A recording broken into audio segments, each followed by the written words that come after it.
Selamat sore. Ini pertemuan buat pengganti hari kemarin. Di sini Mister akan ngebahas mengenai karakteristik rangkaian listrik ya.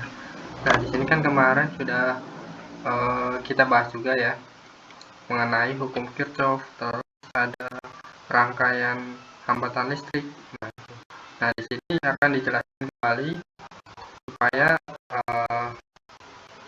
teman-teman juga bisa paham ya dan mendalami materi tentang karakteristik rangkaian listrik. Langsung saja kita akan membahas mengenai hukum Kirchhoff. Hukum Kirchhoff ini bunyinya adalah di mana besar arus listrik yang masuk ke dalam titik cabang kawat penghantar nilainya sama dengan besar arus listrik yang keluar dari titik cabang kawat penghantar tersebut. Jadi ini ya untuk bunyi dari hukum Kirchhoff. Mister tandain. Nah, ini. Nah, untuk pengertiannya atau gambaran maksud dari bunyi hukum Kirchhoff itu adalah di sini. Ada gambarannya ya, seperti kayak arus kendaraan di bundaran HI.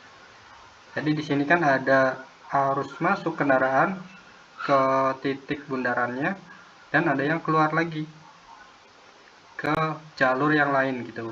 Nah, begitupun dengan hukum Kirchhoff, yaitu dimana di sini misalkan ada I1 dan I5 yang merupakan arus masuk dari arus listrik gitu. Nah, untuk arus yang keluar itu ada I4, I2 sama I3. Nah, untuk ketentuan dari hukum Kirchhoff adalah arus masuk itu sama dengan arus keluar. Jadi jumlah total arus masuk dari misalkan dari I1 ditambah I5 itu sama dengan perjumlahan antara I2, I3 sama dengan I4. Jadi bisa disimpulkan bahwa untuk sigma I masuk sama dengan sigma I keluar. Jadi untuk deretan dari arus masuk dan arus keluar yang digambar yang ini adalah jabarannya seperti ini. I1 plus I4 plus I5 sama dengan I2 plus I3. Harusnya ini I masuk itu yang ini ya, I5 sama I1. Ini mungkin kesalahan. Nah, kemudian untuk I keluarnya jadi total I4, I2 sama I3 gitu. Jadi untuk hukum Kirchhoff ini biasanya bentuk soal yang akan dilatihankan atau diulangankan itu ada arus yang diketahui arus masuknya itu ada I2 sebesar 2 ampere ya. Terus I5-nya itu 5 ampere. Jadi untuk sigma I masuk adalah jumlah dari I1 ditambah I5. Jadi I1 itu 2 ampere dan I5 itu 5 ampere. Jadi totalnya 7 ampere untuk arus yang masuk. Kemudian di sini kalau di soal itu diketahui untuk I2-nya itu baru 1 ampere dan I3-nya itu 4 ampere. Maka berapakah arus masuk yang didapatkan dari I4 misalkan di sini. Oh ya, ini gambarnya arus masuknya I2, I5, I4 ya. Salah kebaca. Nah, ini. Berarti total I masuk itu ada 2, ada 5, 2 ampere, 5 ampere dan yang ditanyakan I4-nya berapa. Terus di sini ada 1 ampere dan 4 ampere. Berarti kan untuk yang masuk itu tinggal disesuaikan atau dihitung untuk arus masuknya berapa nanti. Nah, di sini contohnya ada di dalam contoh bukunya. Misalkan I1 itu sama dengan 2 ampere. Terus I2 sama dengan I3, berarti 4 ampere. Jadi I2 sama I3 itu 4 ampere. Dan I4 itu 5 ampere. Jadi untuk cara menghitungnya untuk sigma I masuk berarti ada I1, I4, I5, sigma I keluar ada I2 plus I3. Kemudian I5-nya belum diketahui nilainya berapa. Berarti untuk I5 sama dengan tinggal I1 plus I4 itu dipindah luaskan ke sebelah kanan. Jadi untuk penjumlahannya I2 plus I3 dulu. Jumlahnya berapa? Berarti 4 tambah 4 ya. Terus dikurangin karena pindah ruas. Yang tadinya positif dikurangin gitu ya. 2 ditambah 5, 7. Jadi total nilai dari I5 adalah 1 ampere. Gitu. Selanjutnya untuk poin B. Di sini ada rangkaian hambatan listrik. Untuk pembahasan mengenai karakteristik rangkaian listrik itu tadi kita udah ngebahas untuk arusnya ya. Terus kita ngebahas mengenai rangkaian hambatannya atau disimbolkan dengan huruf R. Nah ini. Nah untuk bentuk hambatan itu seperti gerigi seperti ini ya. Nah bagaimana cara mencari hambatan di rangkaian listrik? Nah perlu diketahui terlebih dahulu untuk jenis rangkaian listrik itu ada dua. Ada rangkaian seri, cara seri dan paralel. Nah, untuk rangkaian seri itu bentuknya seperti ini.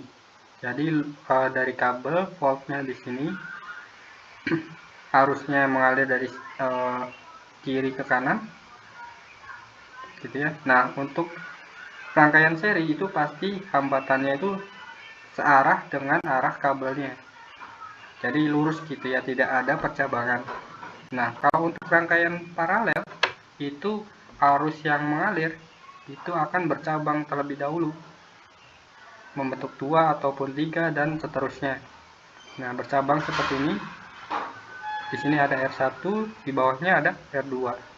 Kemudian menyatu kembali, balik lagi ke voltnya. Ya, untuk pengerjaan soalnya itu kita harus catat dulu ya. Untuk rumus dari rumus dari menentukan tegangan itu adalah V sama dengan I R. Nah, R-nya ini disesuaikan dengan jumlah R dari suatu rangkaian gitu ya. Nah, untuk contoh pada rangkaian seri berarti di sini ada yang namanya dua hambatan. Kita tandain ya, hambatannya ada 2 dan untuk mencari hambatan total berarti kita kalau seperti ini harus mencari hambatan total terlebih dahulu atau R total gitu ya, atau kita simbolkan RS karena pada rangkaian seri. Nah, untuk mencari hambatan total dari rangkaian seri itu kita tinggal menjumlahkannya dari R1 ditambah R2. Maka untuk ketika disusun ke rumus itu untuk V itu sama dengan I dikali R1 plus R2, atau kita langsung saja gitu ya ke bentuk RS seperti itu. Nah, ini untuk mencari RS-nya. Nah, untuk mencari RS itu disesuaikan dengan jumlah hambatan yang tersedia di gambarnya atau di soalnya. Ketika hambatannya ada 3 berjajar rangkaian seri, maka tinggal dijumlahkan R1 plus R2 plus R3 dan seterusnya. Selanjutnya untuk menentukan tegangan terus arus listrik dan hambatan pada rangkaian paralel.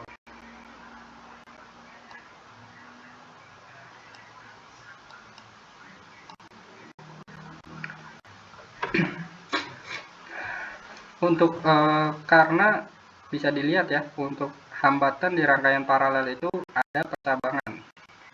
Maka untuk mencari R total dari suatu rangkaian paralel, maka kita susun seperti ini. 1 per RP sama dengan 1 per R1 plus R2. Nah, kalau misalkan R-nya lebih dari 2 atau seterusnya, maka disusun berjajar atau dijumlahkan dengan susunan seperti ini. 1 per RP sama dengan 1 per R1 plus 1 per R2 plus 1 per R3 dan seterusnya. Untuk mencari arus total ataupun tegangan total, maka kita susun seperti ini ya, karena rumusnya sama dengan yang sebelumnya, atau V sama dengan I dikali R gitu ya. Nah, untuk R-nya karena rangkaian paralel, kita ganti RP-nya itu dengan yang ini. Nah, maka untuk ketika disusun untuk mencari I total, kita mendapatkan rumus I total sama dengan V dikali 1 per R1 plus R2 gitu. Semoga bisa dipahami ya teman-teman.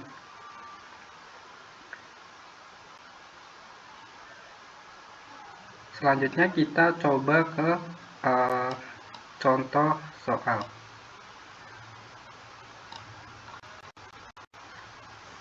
Oke, kita ke bawah. Nah, di sini ada beberapa rangkaian hambatan yang disediakan di buku. Mungkin di sini ada 1, 2, 3, 4 soal. Kita coba kerjakan yang nomor B dulu ya, karena urutannya dari seri dulu gitu. Di sini ada diketahui R1-nya itu ada 3, terus R2-nya ada 2, terus R3-nya ada 4 ohm. Nah, untuk mencari R total pada rangkaian seri berarti kita jumlahkan R1 ditambah R2 ditambah R3. Jadi tinggal ditambahkan aja ya, untuk rangkaian seri berarti tinggal ditambah 3 ditambah 2 ditambah 4. Berarti untuk RS atau hambatan total pada rangkaian seri itu, kalau untuk yang ini adalah 9 ohm. Oke, bisa dipahami ya teman-teman. Kemudian bagaimana cara buat mencari R total atau hambatan total pada rangkaian paralel? Rangkaian paralel, ingat rumusnya buat mencari hambatan total adalah 1 per RP. Jadi kemudian 1, karena di sini ada 3, berarti kita tentuin ini R1-nya, ini R2, ini R3. Berarti di sini 1 per R1 ditambah 1 per R2 ditambah 1 per R3. Nah, setelah kita susun rumusnya seperti ini, kita tuliskan atau masukkan yang diketahuinya. Ini RP buat mencari. Terus 1 per R1 itu berapa? 1 per 2. Terus ditambah R2-nya 1 per 6. Terus tambah lagi R3-nya 1 per 4. Nah, di sini itu karena bentuknya pecahan atau 1 per, maka kita samakan dulu untuk penyebutnya. Kita tuliskan lagi 1 per RP, terus samakan. Nah, di sini kita samakannya bebas ya, mau tekniknya seperti apa.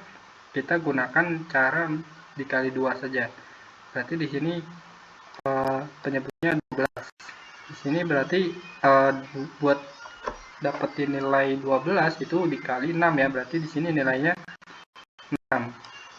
Terus di sini dikali 2, maka atasnya 2 plus di sini buat dapetin 12 berarti dikali 3 3. dan hasilnya itu 9 per 8 11 ya, 11 per 12, 1 per RP. Nah di sini itu masih 1 per RP. Jadi kita tukarkan dulu RP-nya di ke atas ini. Maka untuk yang sebelah kanannya pun ditukar 12 per 11. Nah tinggal dihitung 12 dibagi 11 itu 1, berapa gitu ya. 1,0 berapa gitu. Nah seperti itu ya untuk mencari hambatan pada rangkaian seri dan hambatan pada rangkaian paralel. Nah sisanya untuk teman-teman bisa coba latihan soal dengan tipe model rangkaian seperti ini. Nah rangkaian yang nomor C itu rangkaian gabungan ya antara seri dan paralel. Di mana serinya? Serinya itu ada di sini 2 dan 4. Nah kalau rangkaian paralelnya berarti ada di penjumlahan rangkaian seri yang ini berarti dengan yang ini gitu. Nah begitupun dengan yang rangkaian hambatan 4 nih. Di sini itu ada rangkaian paralel. Nah rangkaian serinya yang mana? Rangkaian serinya itu penjumlahan rangkaian paralel ini dengan yang ini hambatan 4 ohm gitu. Oke, seperti itu ya untuk mencari hambatan pada masing-masing rangkaian. Selanjutnya kita ke poin C, yaitu mengenai rangkaian GGL dan hukum Ohm pada rangkaian tertutup. Untuk rangkaian GGL itu dipakai umumnya memiliki gaya gerak listrik atau contohnya itu ada lebih dari 2 baterai gitu. Yang itu tegangan penjepitnya itu lebih dari 1. Nah di sini GGL itu singkatnya gaya gerak listrik. Nah untuk rumusnya buat mencari arus itu E, di mana E itu GGL baterai per R besar itu hambatan luar plus R kecil hambatan dalamnya. Nah di mana posisi dari E, di mana R seperti apa kalau di rangkaiannya ya. Nah pasti bingung. Nah untuk gambaran atau posisi nilai dari R besar dan R kecil itu ini ya, karena gambarnya di sini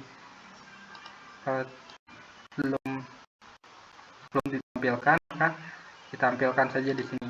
Nah untuk R kecil itu posisinya ada di sini. Kalau di soal itu biasanya kita tulis R kecilnya berapa ohm, misalkan di sini 4 ohm. Jadi untuk R kecil atau hambatan dalam itu ada di dekat dengan volt.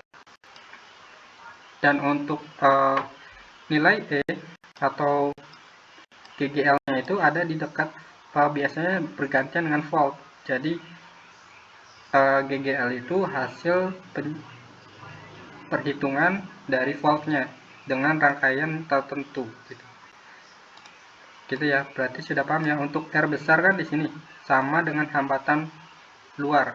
Kalau hambatan dalam posisinya di sini, terus E-nya itu ada di sini. Dan untuk di sini itu ada penjelasan di bawahnya, ada E total. Berarti untuk rangkaian E ini bisa lebih dari 1, atau dengan hambatan dalamnya pun bisa lebih dari 1. Nah rangkaian jenisnya itu seperti apa kalau digambarkan gitu ya. Nah kalau untuk GGL yang lebih dari 1 itu biasanya gambar rangkaiannya itu ada 2 baterai seperti ini. Nah, ini kan baterai 1, ini baterai 2, atau bisa ditambah lagi baterai 3. Nah, nanti untuk penjumlahan buat nyari total, itu tinggal dijumlahkan kayak rangkaian seri gitu ya. Jadi total itu ditambah E1, ditambah E2, ditambah E3 buat nyari totalnya. Jadi, seperti bentuk rangkaian seri. Terus R1 tambah R2 itu di mana? Itu biasanya ada di dekat dengan volt juga. Berarti kalau misalkan voltnya lebih dari 1 baterai, maka disesuaikan. Berarti hambatan dalamnya pun lebih dari 1 gitu, mengikuti dengan gambar baterainya. Oke, seperti itu ya. Semoga bisa dipahami. Nah, penjelasan pada pertemuan ini kita cukupkan sampai sini saja. Untuk kalau ada pertanyaan bisa ditanyakan lewat chat atau kita bahas latihannya di minggu depan.